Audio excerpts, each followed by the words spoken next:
Assalamualaikum warahmatullahi wabarakatuh. Perkenalkan, nama saya Ata Yumna Retsa dari kelas 12-6. Saya akan menjelaskan materi informatika tentang sistem komputer. Sistem komputer adalah sekumpulan komponen perangkat keras atau hardware, perangkat lunak atau software, dan pengguna atau brainware yang saling berhubungan dan berinteraksi untuk memproses data dan menghasilkan informasi yang diinginkan. Komponen ini bekerja sama untuk melakukan proses menerima data input, mengolahnya, menyimpan, dan menghasilkan output yang dapat dipahami oleh manusia. Yang pertama ada single board komputer.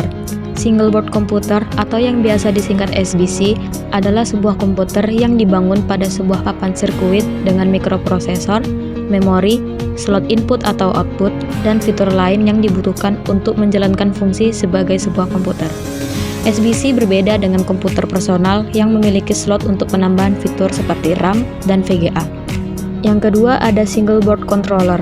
Single board controller adalah sebuah microcontroller yang berada pada printed circuit board atau PCB. Sederhananya, microcontroller sendiri dapat diibaratkan sebuah otak komputer yang tertanam pada sebuah chip. Terdapat beberapa perangkat yang menunjang kerja microcontroller seperti sirkuit input atau output, RAM, ROM, tempat penyimpanan data dan program lainnya yang dapat menunjang kerja integrated circuit atau IC. Pada materi ini, terdapat pengantar Arduino, instalasi IDE Arduino, komponen penunjang single board controller, simulator Arduino, dan Uno Ardusim. Saya akan menjelaskan yang pertama, yaitu pengantar Arduino. Arduino adalah sebuah platform elektronik yang mudah digunakan baik dari sisi perangkat keras maupun perangkat lunaknya. Karena basisnya yang open source, Arduino berkembang sejalan dengan komunitas daring. Papan Arduino mampu membaca input dari perangkatnya dan mengubahnya menjadi output. Contoh input seperti pembacaan sensor cahaya, sensor sentuh, bahkan pesan dari media sosial.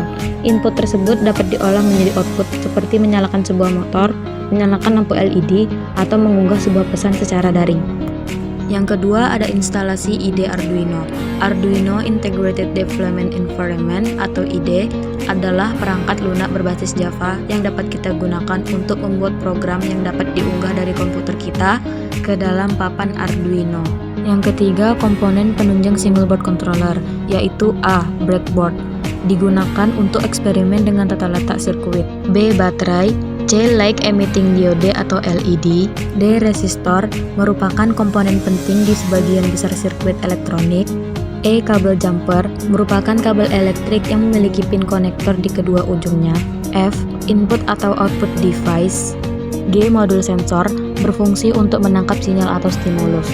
Beberapa contoh modul sensor adalah sensor cahaya, sensor suara, sensor temperatur atau suhu, sensor kelembaban tanah. Yang keempat, simulator Arduino. Simulator merupakan program untuk meragakan sesuatu dalam bentuk yang mirip dengan keadaan yang sesungguhnya. Simulator Arduino terdiri atas dua jenis, yaitu daring dan luring. Yang kelima, Uno Ardusim. A. Menentukan komponen pada Uno Ardusim. Tidak semua komponen pada Uno Ardusim akan kita gunakan pada sebuah proyek. B. Menyalakan LED dengan Uno Ardusim. Kita akan memanfaatkan salah satu pin untuk dihubungkan dengan salah satu komponen LED, kemudian kita program agar LED ini mampu berkedip-kedip. Sekian materi dari saya, maaf jika ada salah kata. Wassalamualaikum warahmatullahi wabarakatuh.